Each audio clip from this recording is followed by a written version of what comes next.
¿Qué hay? Buenas tardes. Hoy, siguiendo la línea, estamos viendo cómo, desarrollando en esta batería de programas, cada capítulo, cada programa, más o menos nos dedicamos única y exclusivamente a un fármaco. En el caso concreto de hoy, nos vamos a tener que dedicar a más fármacos porque vamos a dedicarnos a una patología que en principio parece que está descartada. Políticamente, a nivel de política sanitaria, no es una enfermedad, digamos, sonora políticamente, ni positiva políticamente, pero desgraciadamente se da y de hecho produce más muertes, produce más patologías, produce más infecciones que el SIDA. Me estoy refiriendo a la TBC, me estoy refiriendo a la tuberculosis. Es decir, en estos momentos, hoy, en una sociedad desarrollada como es la nuestra, en la que se supone que las condiciones alimenticias, las condiciones de vida, las condiciones higiénicas, se supone que hay una serie de enfermedades que parece infecciosas, que parece o debería estar absolutamente erradicada o al menos perfectamente controlada. Es curioso cómo no es así. De hecho, esta es una enfermedad en la que yo estando en la facultad, hice una tesis, un estudio, y me encontré, yo la había estudiado en mis clases de la facultad, y realmente desde la facultad yo pensaba, entre otras cosas porque yo no había tenido relación, digamos, directa en mi familia ni con mi entorno, con alguien que padeciera de esa enfermedad, y yo, tal y como nos contaban en los libros, parecía que era algo que estaba erradicado. Y curiosamente a mí me tocó hacer un estudio de la TBC, de la tuberculosis, concretamente en la provincia de Guadalajara, y descubrí de la cantidad de casos que hay, porque además la TBC es una enfermedad de declaración obligatoria. Y es de declaración obligatoria, se ha convertido en un puro trámite, pero ahora, en los años que corren ahora, actualmente, se está empezando a detectar un aumento de las infecciones por TBC, por tuberculosis. Entonces, la tuberculosis es una enfermedad que está provocada por una micobacteria, la Mycobacteria tuberculosum o tuberculinum, da igual, tuberculosis. Le llaman el bacilo de Koch. Entonces, toda la batería farmacéutica, toda la batería de drogas para tratar de abortar el problema de la TBC, se centra en primer lugar porque, claro, la TBC es terriblemente contagiosa. Y además se contagia directamente por el esputo, por la boca directamente. Entonces, claro, es una enfermedad que se puede transmitir a la población con una facilidad pasmosa, por supuesto, teniendo en cuenta que hay en el desarrollo de la TBC, hay 4 fases, digamos. Una primera fase, que sería en la que uno tiene contacto en un autobús, por ejemplo, contacto con un enfermo, con una TBC activa, que digamos, se llama una TBC activa, una tuberculosis activa, aquella en la que al hacerle un análisis de esputo a un paciente, vemos que tiene bacilos, vemos que tiene la micobacteria. Claro, ese hombre está en el momento, digamos, más álgido para poder transmitir la infección, para poder transmitir la TBC, para poder transmitir la tuberculosis.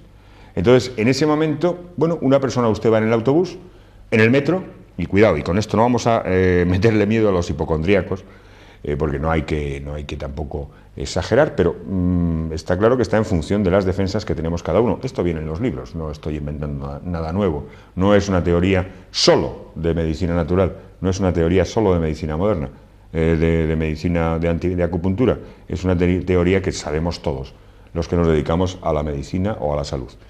Pues bien, ¿qué ocurre? Si en ese primer contacto, esa primoinfección que se llama, el individuo tiene buenas defensas, tiene un reconocimiento con la patología y se produce un primer tubérculo, una primera lesión, no tubérculo, no una lesión anatómica a ningún nivel, sino que se centra, su sistema inmunitario defiende, aísla el micoplasma y lo deja concentrado en un lugar, punto. Y ahí se queda. La segunda fase sería que ante una disminución de defensas, por cualquier circunstancia, por cualquier otra patología, por lo que sea, una disminución de defensas en ese paciente, se produce una diseminación hematógena, una diseminación por vía sanguínea de todo el bacilo de Koch, vamos a dejarnos ya de tonterías, del bacilito, del monstruito este que nos está atacando, y se produce una diseminación por todo el torrente circulatorio, una diseminación hematológica, hematógena. Entonces, en principio, se va a ir colocando, porque la TBC no solo es lo que conocemos a nivel pulmonar. La TBC, hay TBC a nivel óseo, a nivel renal, a nivel de meninges incluso. Entonces, a partir de ahí, se queda ahí y desarrolla su patología poco a poco. Ya está en marcha. Ya el enemigo se ha puesto en marcha. Y luego hay una tercera fase, que es la fase pulmonar, donde se concentra la patología y es donde conocemos, digamos, donde normalmente los profanos pues sitúan la tuberculosis, la situamos todos en el pulmón donde produce esas cavitaciones que luego se calcifican y se aíslan ellas solas. Y son esos pulmones cavitarios donde ha habido ruptura de estructuras y bueno, pues se ha producido esa TBC. Y luego hay una cuarta fase en la que se pueden producir diseminaciones a otros niveles más complejos. Esas son, digamos, las 4 fases, no hablando en plan técnico, por supuesto, pero para que nos hagamos una idea de las 4 fases por las que va pasando la TBC. Entonces, evidentemente ha habido unos tiempos, unas temporadas en las que a la humanidad le ha castigado la tuberculosis. Incluso la tuberculosis estaba asociada un poco con el aspecto bohemio de la vida, con el aspecto de los poetas, de esos poetas súper enamorados, esos poetas que hacían grandes poesías para sus enamoradas, absolutamente flacos, famélicos, que escupían sangre porque en esas cavitaciones se producen rupturas a nivel de vasos muy pequeñitos en el pulmón que producen vómicas de sangre, escupen sangre. Y entonces, bueno, hasta ahí era una cosa que parecía que estaba ligada con ese mundo bohemio, con ese mundo de los años aquellos de la poesía, de los años de Becker y toda esta gente. Bueno, desgraciadamente no es tan poético el tema de la tuberculosis, de la TBC, ya que afecta en estos momentos a más de 100 millones de personas y desgraciadamente las autoridades sanitarias están viendo que va aumentando. Y no se piensen que estamos hablando de países lejanos, de África, si estamos hablando de España.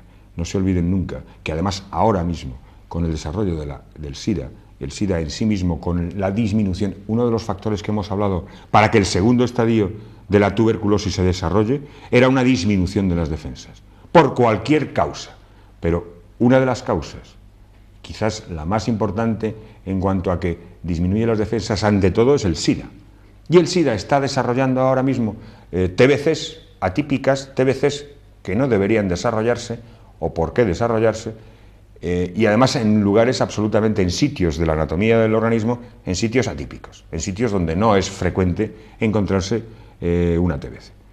Entonces todo esto está llevando a que, además, cuidado, además, en España ya estamos al nivel de África en el desarrollo del SIDA. Ya estamos al nivel de África. Esto ya es un aviso oficial de la ONU, no ya de la OMS, de la ONU, avisando sobre eso. Pero esto es actual, ha salido el otro día en una revista oficial de la Organización Mundial de la Salud y directamente avalada y firmada por la ONU, directamente. Entonces nosotros ya estamos a un nivel de riesgo alto en este sentido. Entonces, ¿cómo la farmacología desarrolla, o desde qué frentes pretende, qué pretende trabajar, qué es lo que quiere hacer desde su farmacología con la TBC? Bueno, pues en primer lugar, si tenemos un TBC, un enfermo tuberculoso activo, con un esputo activo, un esputo positivo en el que está un bacilo de Koch, inmediatamente tenemos que tratar de que se desaparezcan de ese esputo todos y cada uno de los bacilos, con lo cual, bueno, pues ahorraremos en riesgo de poder transmitir esa infección a más.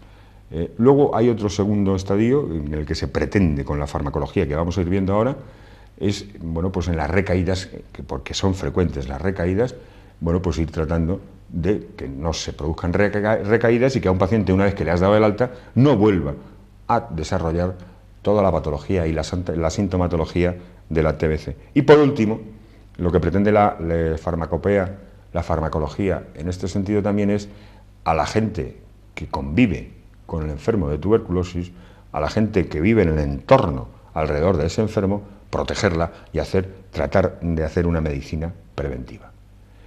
En este sentido, la idea sobre el papel está bastante bien. Evidentemente un enfermo de tuberculosis,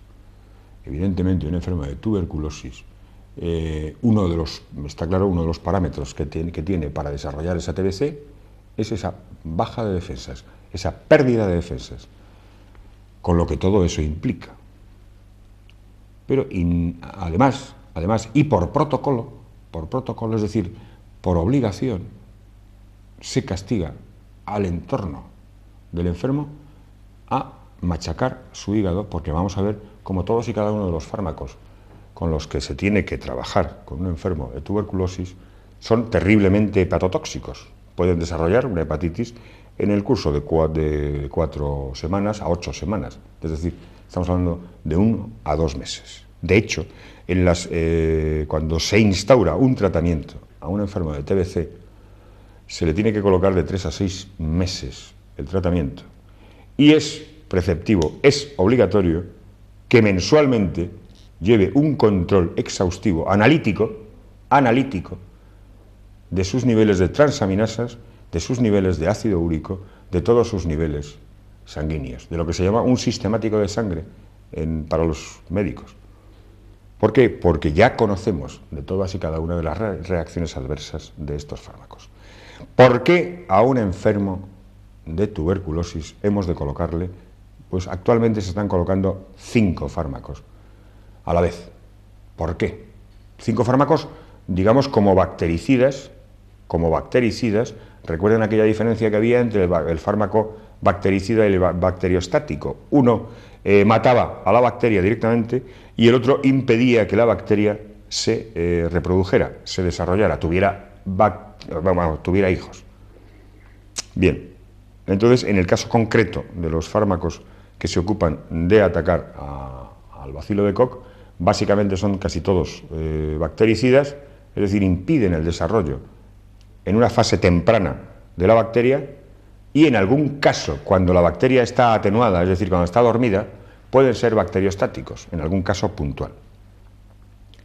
¿Cómo se desarrolla el bacilo? Bueno, pues el bacilo se desarrolla en las mejores condiciones para su desarrollo son condiciones de aire, de oxígeno, es decir, es una bacteria aerobia, necesita un pH neutro, son las 2 condiciones que hay en una cavidad pulmonar.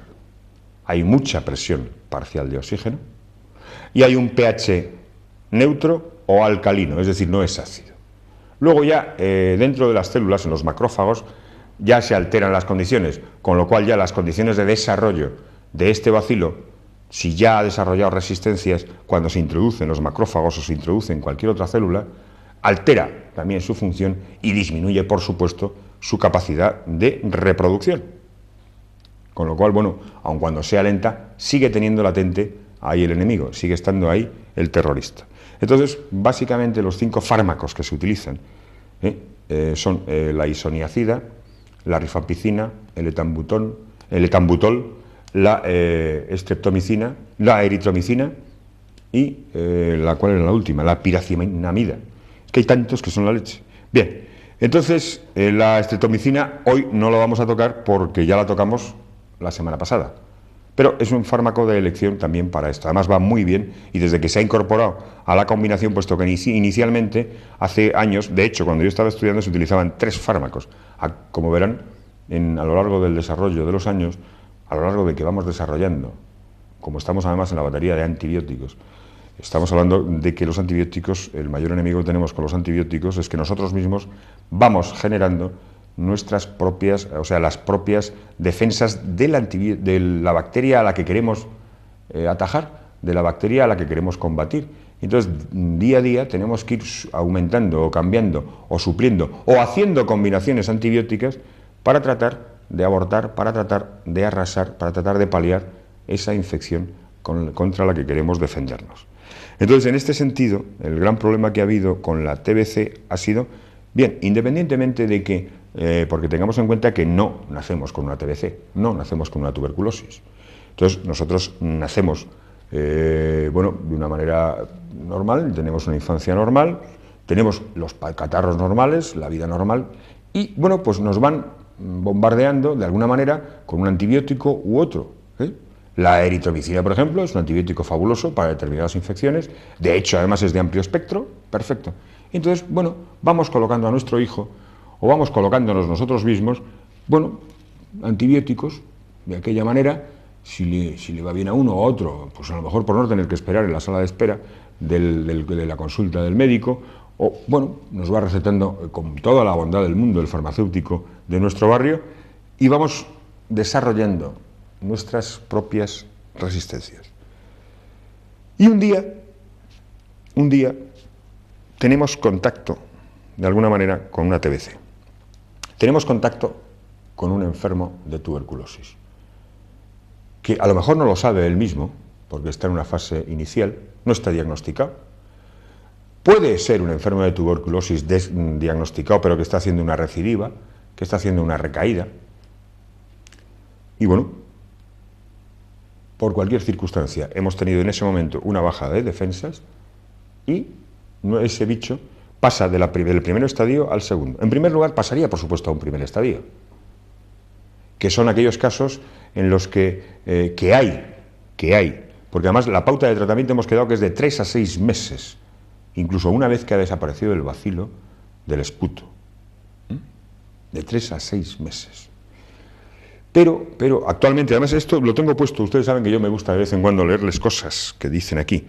Bueno, hay un par de cosas, les acabo de recalcar cómo actualmente, además esto lo que pasa es que son informaciones, digamos que están dentro del mundo de la salud, o de la gente que se ocupa de la salud, de la gente que se ocupa de la medicina, y bueno, pues sí, se sabe, y cualquiera que lea de una manera puntual, sabemos que es ahora mismo más importante la infección. Cuidado, vamos a ver, no hay en enfermedad, en patologías, en medicina, no hay una enfermedad más importante que otra. Concretamente ahora, en el siglo XX, lo que hay es enfermedades que tienen más publicidad que otras. En este caso concreto, bueno, actualmente estamos viendo una enfermedad que es terrible, como es el SIDA, pero también es terrible, pues no sé, una gripe de un abuelo que se nos ha muerto por una gripe. Quiero decir, es igual de terrible, porque, bueno, en cuanto a la enfermedad para cada uno, pues puede ser un catarrito, puede ser igual de malo, porque cada uno lo asume como para él es lo más importante.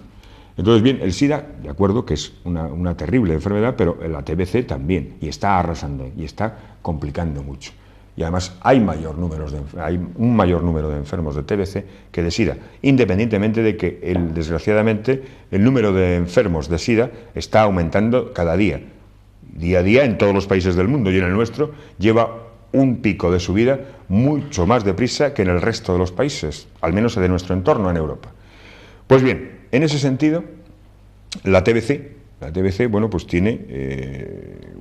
es una enfermedad que además, como se asocia directamente a países poco desarrollados, parece que, bueno, nosotros no deberíamos tenerla. Pero no se preocupen, porque no es que no solo la tengamos nosotros, la tiene Estados Unidos, la tienen todos los países desarrollados. Lo que pasa es que, bueno, no se... Y de hecho, además, se sigue trabajando, los laboratorios farmacéuticos siguen trabajando y desarrollando ante la aparición constante de nuevas resistencias, de más resistencias al bacilo de Koch, se van desarrollando nuevas combinaciones, puesto que ya el bacilo, cuando metemos la isoniazida, por ejemplo, la isoniazida sola, que es un bactericida que va muy bien y es específico para la tuberculosis, es específico para el bacilo de Koch, sola no se puede administrar. ¿Por qué? Desarrolla inmediatamente resistencias. Entonces, de siempre, la isoniazida se ha administrado, en principio se administraban 2 fármacos, la isoniazida y la rifampicina. ¿Por qué? La rifampicina también ella sola desarrollaba automáticamente resistencias. Y los dos, en primer lugar, la isoniazida como tal, los efectos tóxicos eran, digamos, baratos, en el sentido de que eran de poco costo. Pero si los sumamos a los de la rifampicina, ya van aumentando. Ya la hepatotoxicidad, los dos todos se absorben por vía oral y se absorben muy bien. En algún caso, como el caso de la rifampicina, hay interferencia con la alimentación, es decir, cuando tomamos alimentación, se produce una disminución de la absorción. Todos necesitan del concurso del hígado, de ahí su problema de problemas de hígado, su problema de poder, de la hepatotoxicidad de este tipo de fármacos. ¿Por qué? Porque el hígado tiene que trabajar para realizar los metabolitos. De hecho, se excretan en muchos casos en un 50% por riñón y por bilis. En el caso concreto del etambutol son no ya hepatotóxico, sino que es nefrotóxico, es decir, afecta directamente al riñón. De hecho, a los pacientes cuando les metemos toda la batería de fármacos antituberculosos, aparte de que se les avisa de que van a tener efectos secundarios, aparte de que se les avisa de que entre los efectos secundarios que pueden tener o que van a tener, porque insisto, ya sabemos que no es el mismo el efecto secundario en todos y por igual, depende de nuestra constitución, depende de la edad que tengamos, puesto que, por ejemplo, la hepatitis o la hepatotoxicidad, en el caso concreto de la isoniazida, bueno, pues antes de los 25 años, en un paciente de menos de 25 años, no se da, entre los 4 y los 8 meses. Es difícil que se dé, pero a partir de los 25 años sí que es muy frecuente y con un porcentaje que va subiendo a lo largo de los años. A partir de los 50 años es mucho más frecuente y además es muy agresiva. La combinación, porque claro, si solamente tuviéramos que colocar uno, la isoniazida, bueno, hemos quedado que es barato en cuanto a ese problema de hepatotoxicidad, pero estamos colocando 5 fármacos que son los 5, salvo uno, el etambutol, que ese no es hepatotóxico, pero sí es nefrotóxico. Y curiosamente con el etambutol, que también se absorbe por vía oral y tiene un tiempo máximo de acción, digamos, muy corto, es decir, en 1 hora se pone a trabajar a nivel plasmático, de 1 a 2 horas. Entonces, en el caso concreto del etambutol, primero hay que ver el paciente si tiene algún problema a nivel óptico, a nivel de nervio óptico, a nivel de visión. A nivel de visión, está clara la relación que hemos visto en medicina natural que hay directa entre el riñón y el sistema nervioso central. Si estamos hablando del nervio óptico, vemos que hay, y le está atacando el etambutol directamente a ese riñón, porque es nefrotóxico. Porque es nefrotóxico, va a afectar directamente a ese ojo. Pero si además le estamos colocando, porque no estamos colocando nunca, colocamos solo un fármaco, para este caso de la tuberculosis, estamos colocando además otros 4 fármacos que son hepatotóxicos. Y en conjunto también los ojos tienen que ver directamente, hemos visto con la medicina natural, que tienen que ver con el hígado, con lo cual estamos alimentando la patología a ese nivel concretamente.